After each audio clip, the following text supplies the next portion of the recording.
जय जय रघुवीर समर्थ. सार्थ श्री दासबोध. दशक 10. जगज्योतीचा. समास 3. देह आशंका शोधन. या समासात श्री समर्थांनी शिष्याच्या प्रश्नाचे उत्तर दिले आहे. सृष्टीची उत्पत्ती कशी झाली हे आधी समजून घेऊ. सर्वात आधी परब्रह्म होते. त्यातून मूळमाया निर्माण झाली. नंतर त्रिगुण निर्माण झाले.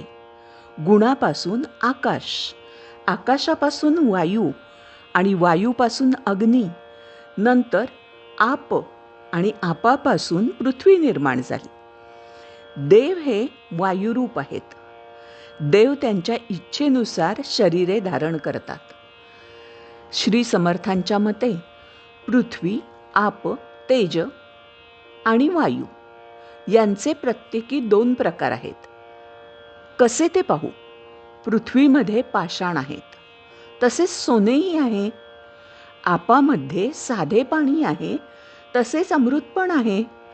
तेजामध्ये उष्ण आणि शीतल असे 2 प्रकारचे तारे आणि ग्रह आहेत. वायूसुद्धा 2 प्रकारचे आहेत. शुद्ध वासना असलेला वायू देव होतो आणि वाईट वासना असलेल्या वायूपासून भूतपिशाच निर्माण होते. असा हा दशक 10 मधला समास 3 ऐकण्याच्या आधी सगळ्यांना विनंती, आराध्य परितोष चॅनलला सबस्क्राईब करा. चला तर ऐकूया. दशक 10 समास 3 देह आशंका शोधन. श्रीराम. उपाधिवीण जे आकाश ते ब्रह्म निराभास, ते निराभासी मूळमायेस जन्म झाला. ते मूळमायेचे लक्षण वायो स्वरूपची जाण, पंचभूते आणि त्रिगुण वायो अंगी. आकाशापासून वायो झाला, तो वायोदेव बोलिला. वायोपासून अग्नी झाला, तो अग्निदेव. अग्नीपासून झाले आप, ते नारायणाचे स्वरूप. आपापासून पृथ्वीचे रूप, ते बीजाकार. ते पृथ्वीचे पोटी पाषाण. बहुदेवांचे लक्षण नाना प्रचित प्रमाण पाषाण देवी. नाना वृक्ष काष्ठ मृत्तिका, प्रचित रोकडी विश्वलोका. समस्त देवांचा थारा एका वायोमध्ये. देव यक्षिणी कात्यायणी, चामुंडा जाखिणी मानविणी. नाना शक्ती नाना स्थानी. देशपरत्वे पुरुष नामे कित्येक देव अस्ति अनेक.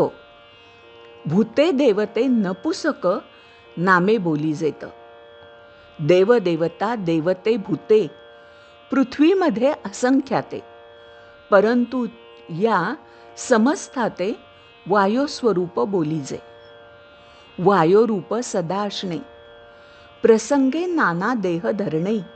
गुप्त प्रकट होणे जाणे समस्तांसी. वायोस्वरूप विचरती. वायोमध्ये जगज्योती, जाणीव कळा, वासना वृत्ती नाना भेदे. आकाशापासून वायो झाला, तो 2 प्रकारे विभागला. सावधपणे विचार केला पाहिजे श्रोती. एक वारा सकळ जाणती, एक वायोमधील जगज्योती. जगज्योतीच्या अनंत मूर्ती देवदेवतांच्या. वायो बहुत विकारला, परंतु 2 प्रकारे बोलिला. आता विचार ऐकला पाहिजे तेजाचा. वायोपासून तेज झाले, उष्ण शीतळ प्रकाशले.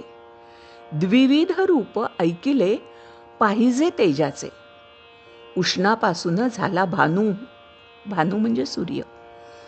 प्रकाशरूप दैदिप्यमानू, सर्वभक्षक हुताशनू आणि विद्युल्लता. शीतळापासून आप अमृत. चंद्रतारा आणि सीत आता परिसा सावचित्त होऊन श्रोते.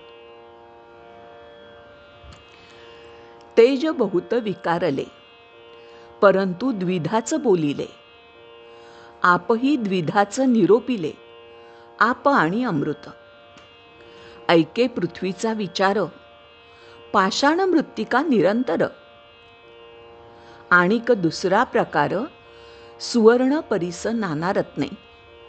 बहुरत्ना वसुंधरा, कोण खोटा कोण खरा. अवघे कळे विचारा, रूढ होता. मनुष्य कोठून झाली, हे मुख्य आशंका राहिली. पुढे वृत्ती सावध केली पाहिजे श्रोती. इति श्री दासबोधे गुरुशिष्य संवादे देह आशंका शोधन नाम समास तृतीय. श्रीराम. मंडळी, दासबोधाचं पठण आपण करतोच आहोत. तुम्ही छान ऐकता दासबोध, मला बरंही वाटतं. म्हणून मी दासबोध करू शकले. खरं सांगायचं तर व्ह्यूज चांगले येतात, काहींच्या कमेंट्स येतात, श्रीराम म्हणून म्हटलं जातं. मला ते सगळं बरं वाटतं आणि मी दासबोध करू शकले. मंडळी, मला तुमच्यापुढे एक आणखीन विषय मांडायचा आहे. काही चांगल्या लेखकांच्या कथा ह्या चॅनलवर आणायचा माझा विचार आहे. तुम्हाला कसं वाटतं? कथा ऐकायला आवडतील का? आणि तुम्ही सुचवाल का की कोणत्या कथा तुम्ही ऐकाल? मला तुमच्याही सहभागाची आवश्यकता वाटते, म्हणून मी हा विषय आज तुमच्यासमोर मांडलाय. जसं मी दासबोध पूर्ण करणार आहे आत्ता हा ग्रंथ, कारण आपण दशक 10पर्यंत आलेलोच आहोत. पुढे थोडेसे अध्याय आधी झालेले आहेत. 20व्या दशकापर्यंत पोहोचताना मधले 14व्या दशकातले काही समास झालेले आहेत. त्यामुळे मी पुढे पुढे नेणारच आहे हा ग्रंथ. पण कथा ऐकायला तुम्हाला आवडतील का? काही जे प्रसिद्ध लेखक आहेत किंवा तुम्ही सांगितलंत की कोणत्या लेखकांच्या कथा किंवा प्रवास वर्णनं किंवा काय. प्रवास वर्णनं जरा कठीण जातील, पण कथा तर ऐकवता येतील मला. प्रवास वर्णनं कठीण जातील म्हणजे त्याचा आपल्याला कॉपीराईट फ्री ते पुस्तक मिळायला हवं. आणि 60 वर्षापूर्वीचीच पुस्तकं कॉपीराईट फ्री असतात, तेव्हा तीही काळजी घ्यावी लागेल.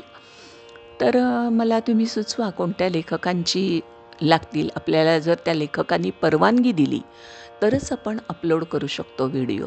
तर नक्की मी आज जो विषय तुमच्या पुढे मांडला आहे की कथा आपण अपलोड करतो आहे, तर तो तुम्हाला कसा वाटला? कोणत्या लेखकांच्या कथा तुम्ही ऐकाल? कोणत्या विषयावरच्या कथा ऐकाल? सगळं तुम्ही मला कमेंटमधून सांगा. धन्यवाद.